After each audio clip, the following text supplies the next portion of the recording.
Can you say no? Pwede naman.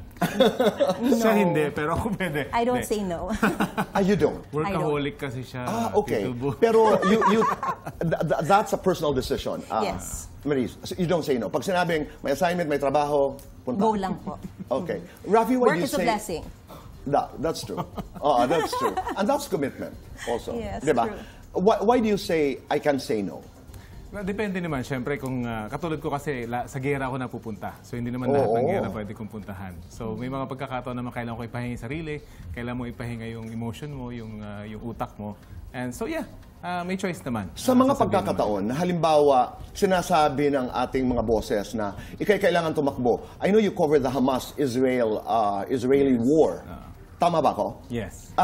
When you get life, how do you call that? Hindi lang threatening, but itong mga mapanganib na mga assignments, what are your considerations? Ayan, Tito Bo, hindi ako tumatanggi.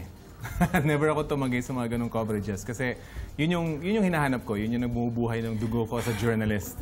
Pero iba ang pakiramdam ng Maris, di ba? Oo, hindi ako tumatanggi. So, sa lahat ng gera halos na that occurred during the past 10 years, napuntahan ko na Afghanistan, Iraq, East Timor even, Marawi. So what is it about wars? What is it about conflicts for lack of a better word, that's so seductive na hindi mo mahindian, Rafi? Siguro nandun lahat ng elements ng balita. Nandun yung breaking news aspect niya. Pero kailangan mo rin palalimin para mas maintindihan ng lahat. Kasi kung hindi, lalong lalala yung problema, hindi maintindihan ng mga tao. So, matcha-challenge ka talaga eh. Of course, physically challenging na siya. Pero talagang yung journalist in you will be really challenged. Physically challenging dahil hindi mo alam kung saan tatama yung mga bala, saan tatama yung mga bomba. Naku, tinamaan na po yung sasakyan niya ng bala. Diba? Yung mga ganun. Tsaka lagi siyang caught in a crossfire. How did you react to that nung nalaman mo? Hindi niya sinabi sa akin nung time na nandun siya. Kasi ayaw din niya akong kabahan. Pero of course, hindi naman ako... Kumbaga, alam kong nangyayari sa balita. Napapanood ko rin siya at alam ko yung nangyayari. Kaya talagang, kahit hindi niya sabihin sa akin, alam ko kung gaano kadelikado. So, mas mahirap for me. Mas gusto ko nga rin yung mapapadala ko sa ganun kaysa ako yung naiiwan. Napadala ka na rin dati. Napadala na rin po ako sa Mindanao and yung time ng mga Abu Sayyaf. During the time na Gracia Burnham and Martin Burnham were still hostages, held hostage, yes. I was supposed to just cover the Balikatan exercises. It's just going to be supposedly for 3 days. And then that breaking news happened.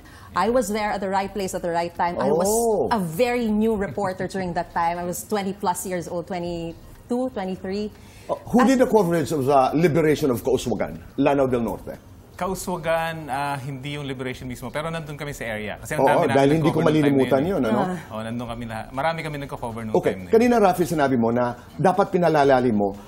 Sa iyong pagpapalalim, sinisimplify mo para sa amin. Dahil when you go, for example, to cover a war, like yung Hamas, halimbawa, at saka Israel, kailangan nagre-review ka rin kung anong konteksto, anong perspektibo, ano ang dapat inire-report mo sa bayan, ano ang expectations. Dahil I remember in the beginning, parang it was just a story of Israel.